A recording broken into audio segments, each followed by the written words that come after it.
Mga kapwa ko, pakinggan ninyo ang isang babala na mula sa pusong minsan nang nasaktan. May mga pagkakataon na dumarating sa buhay natin ang isang tao na tila perpekto, mabait, kaaya-aya at siya ang akala nating para sa atin. Ngunit minsan, may katotohanang hindi na natin matatakasan. Siya ay may iba na.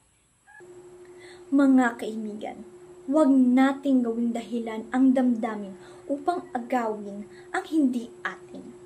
Ang pagmamahal na inaangkin mula sa taong nakatali na sa iba ay hindi wagas at hindi kailanman magiging tama.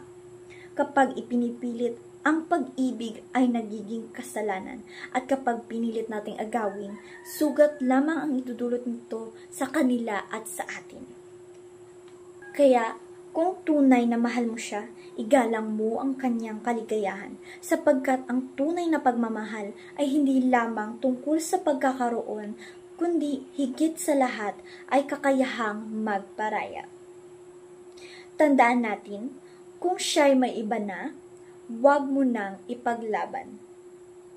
Ang pagmamahal na itinayo sa maling pundasyon ay tiyak na guguho at baka sa huli tayo rin ang magdusa. Mga kapwa ko, ito ang aking babala.